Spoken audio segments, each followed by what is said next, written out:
오늘은 이계도 함수에 대해서 이야기해 보도록 하겠습니다. 우리가 fx의 도함수, 그러니까 f'x가 미분 가능할 때 f'x의 도함수예요. 그러니까 지금 잘 보시면 여기가 f가 아니라 f'x 더하기 델타 x고요. 여기도 f'x죠. 그러니까 f'x를 미분한 f'x의 도함수가 되겠죠. 이 도함수를 이계도 함수라고 하고요. 우리가 뭐 가장 많이 쓰는 편이 f2'. 자, 두 번 미분한 이계도 함수입니다. 그죠? 예, 두 번 미분한 거고요. 뭐 우리가 이렇게 쓰기도 하고요. 자, 지금 이 표현들이 있는데요. 그러니까 우리가 잘 보시면 원래 우리가 미분을 할 때 dy dx를 썼잖아요. 근데 이 표현이 또 다르게 쓰면 이렇게 되죠. 그러니까 y를 x에 미분하니까 여기서 지금 이계도가 되면서 여기 이렇게 붙여지는 거죠. 네, 그것을 여기 와서 이렇게 적은 겁니다. 그죠? 네, 그래서 두 번 미분한다라는 의미로 봐주시면 되겠고요. fx를 두 번 미분한다. 그래서 이기도 함수예요. 그래서 우리가 실제로는 미분을 뭐 두 번, 세 번, 네 번 이렇게 계속 할 수 있겠죠. 그래서 이제 특히 이기도 함수가 우리가 그래프 개형 분석을 하는데 중요하기 때문에 이름이 붙여져 있고요. 자, 그래서 이제 이기도 함수에 대해서 이야기를 해보도록 하겠습니다. 근데 이제 일단 우리가 n계도 함수가 돼서 n번 미분한 함수를 n계도 함수라고 하고요. 우리가 평소에 그렇게 자주 쓰지는 않아요. 근데 가끔 수열적인 성격을 띠는 경우에 문제가 출제되기도 하니까요. 그래서 이제 n번 미분한다. 그래서 2개 이상의 도함수를 통틀어서 고계도 함수를 한다. 한 번만 봐두시면 좋을 것 같고요. 오늘의 포인트는 이계도 함수가 되겠습니다. 자, 그러면요. 자, 우리가 이제 이계도 함수를 이제 쓰는 이유가 있는데요. 자, 첫 번째는 함수의 극대와 극소의 판정에 쓰여요. 근데 이제 아마 학생들이 도함수로 우리 알 수 있는 거 아닌가요? 알 수 있죠. 그러니까 우리가 도함수로 보시면 보통 아래로 볼록, 여기서 이제 극대부터 하는 게 위로 볼록인 경우 제가 해볼게요. 자, 이렇게 해서 A에서 극대를 가져요. 그죠? 그래서 이제 우리가 보통 여기서 보면 이 함수 y는 fx가 이렇게 생겼으면요. 그죠? f'x가 양수고요. 증가니까. 그다음 감소죠. 그래서 증가해서 감소로 넘어갈 때 우리가 여기 미분해서 0이 되니까 0이 되고요. 이때를 우리가 극대라고 불렀습니다. 그죠? 그런데 경우에 따라서는요. 저런 우리가 그 도함수의 부호의 변화를 관찰하기 어려울 때가 있고요. 실제로 그것보다는 문제 출제가 될 때 f'a는 0인데 f2'a가 0보다 작다라고 줄 수 있어요. 그럼 우리가 이걸 이해를 해야겠죠. 그래서 이제 그게 어떤 상황이냐? x는 a에서 극대이고 극대값은 fa가 된다라고 돼 있는데요.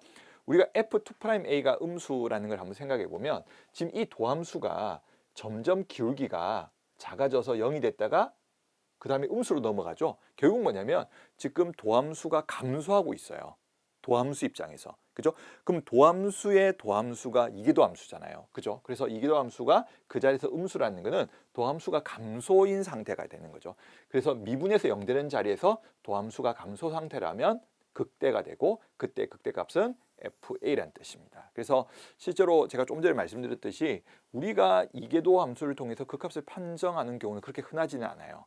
오히려 부호의 변화를 관찰해서 보통 도함수의 부호의 변화를 관찰해서 극대 극소 판정은 보통 하죠. 그러나 우리가 문제에서 문제 표현이 f'a가 0, 근데 f2'a가 0보다 작다라고 했을 때 극대구나. 이건 우리가 알아차려야 돼요. 그죠? 그래서 그런 어떤 문제 독해를 위해서 필요한 거니까요. 꼭 기억해 주시고 반대로 f2'a가 0보다 크면 물론 f'a가 0인 상태입니다. 그때는 극소가 되고요. 당연히 극소값은 fa가 된다 해서 이런 개형을 생각해 주시면 되겠습니다. 그러니까 우리가 도함수 입장에서 보면 감소하다가 점점 도함수가 커지고 있죠. 그래서 도함수의 도함수 입장에서는 0보다 크니까 도함수가 증가 상태.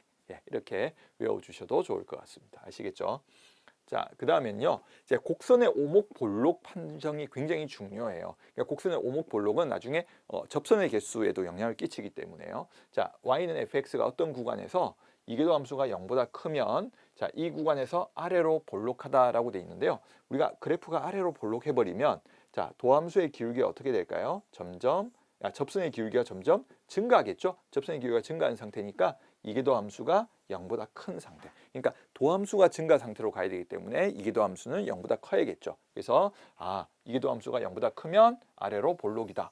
이것도 문제 독해 굉장히 중요한 부분입니다.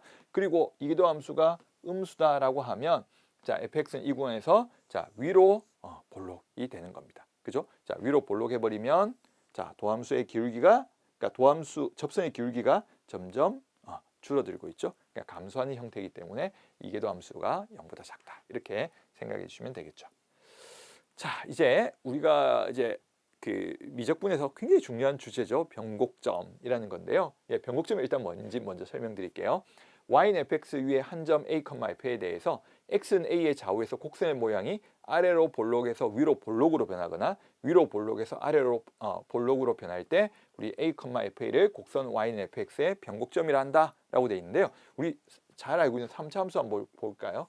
3차 함수 이렇게 보시면 여기가 위로 볼록하죠. 근데 여기가 아래로 볼록하죠. 그게 바뀌는 자리가 있어요.